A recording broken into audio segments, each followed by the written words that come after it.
அஸ்ஸலாமு அலைக்கும். Hello all, welcome to ரிஃபயர்ஸ் டைரி. குழலப்பம் எப்படி செய்கிறதுன்னு பார்க்கலாம். நான் பார்த்த வரைக்கும் இது என் நேட்டிவில் மட்டும்தான் கிடைக்கும். நான் மெஷர்மெண்ட்ஸ் எல்லாமே இந்த டம்ளர்லேயே தான் பண்ணியிருக்கேன். இந்த டம்ளரில் 1 டம்ளர் வறுத்த பச்சரிசி மாவு எடுத்திருக்கேன். 1 டம்ளர் அரிசி மாவுக்கு 1.25 டம்ளர் தண்ணி, அதுதான் ரேஷியோ. இது செய்கிறதுக்கு ஃபஸ்ட்டு ஒரு பேஸ்ட் ரெடி பண்ணிக்கணும். அதுக்கு ஒரு மிக்சர் ஜாரில் 3 சின்ன வெங்காயம், ஒரே ஒரு பல்லு பூண்டு, இந்த அளவு தேங்காவை சின்ன சின்னதாக கட் பண்ணி மிக்ஸி ஜாரில் சேர்த்து 1/4 கிளாஸ் தண்ணி சேர்த்து இந்த மாதிரி அரைச்சி எடுத்துக்கணும். பேலன்ஸ் இருக்க 1 கிளாஸ் தண்ணியில் 1/2 கிளாஸ் தண்ணியை இதில் சேர்த்து நல்லா மிக்ஸ் பண்ணிவிட்டு இதை நல்லா ஃபில்ட்ரு பண்ணி எடுத்துக்கணும்.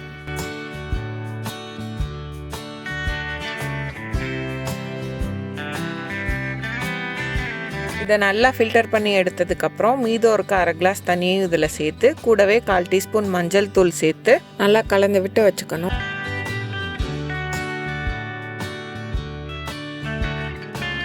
இப்போ ஒரு பாத்திரத்தில் மஞ்சள் கலந்து வச்சுருக்க தண்ணியை சேர்த்து அடுப்பு ஆன் பண்ணிவிட்டு அது ஒரு கொதி வந்ததுக்கப்புறம் உப்பு சேர்க்கணும். இப்போது எடுத்து வச்சுருக்க அரிசி மாவு இதில் சேர்த்து கைவிடாமல் கிண்டணும்.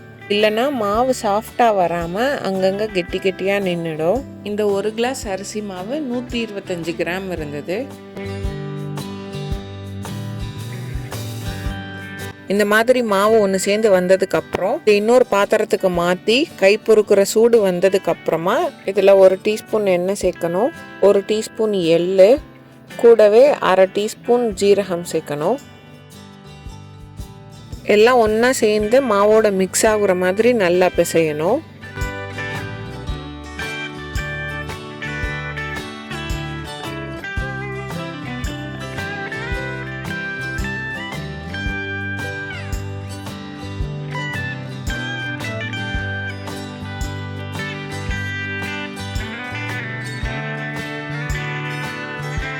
இப்போ இந்த மாவுலேருந்து ஒரே ஒரு சின்ன உருண்டை எடுத்து ரொம்ப தடிமனாக இல்லாமல் மெல்லிசாக நல்லா பரத்தி எடுத்துக்கணும். இந்த மாதிரி பரத்தும் போது சில நேரம் மாவு ஒட்டுற மாதிரி இருக்கும். அப்போ கொஞ்சம் அரிசி மாவு கீழே தூவிட்டு நம்ம பரத்திக்கலாம்.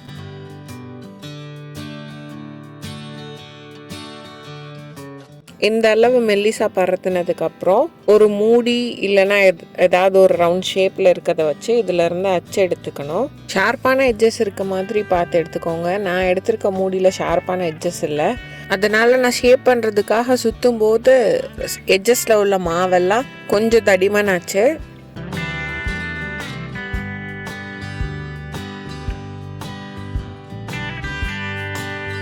எட்ஜஸில் இந்த மாதிரி தடிமனாக இருந்ததுன்னா நான் அழுத்தி விடுற மாதிரி அழுத்தி விட்டுட்டு இந்த மாவுக்கு நடுவில் விரலை வச்சுட்டு மேலேயும் கீழேயும் மடித்து விட்டு ப்ரெஸ் பண்ணிங்கன்னா அதுவே சீல் ஆகிடும்.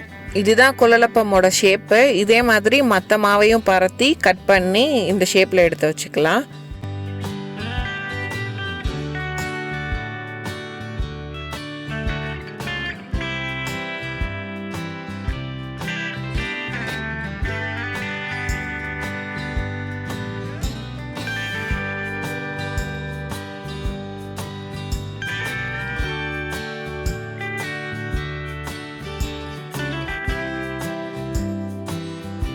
இப்போ ஒரு பாத்திரத்தில் எண்ணெய் சேர்த்துட்டு மிதமான ஹீட்லேயே எண்ணெயை சூடு பண்ணி இதையும் சேர்த்து பொரிச்செடுக்கணும். இது பொரிச்செடுத்து முடிக்கிற வரைக்கும் எண்ணெய் மிதமான சூட்லேயே தான் இருக்கணும்.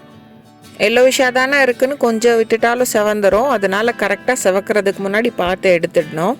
ஒரு பாத்திரத்தில் டிஷ்யூ இல்லைன்னா பேப்பர் வச்சு இதில் இருக்க எண்ணெய் எல்லாம் நல்லா வடிஞ்சு இது ஆறுனதுக்கப்புறம் ஒரு ஏர்டைட் கண்டெய்னரில் வச்சோன்னா இது 2 வாரத்துக்கு மேலேயே நல்லாயிருக்கும். அவ்வளோ நல்லா இருக்காது, அதுக்கு முன்னாடியே காலி ஆகிடும்.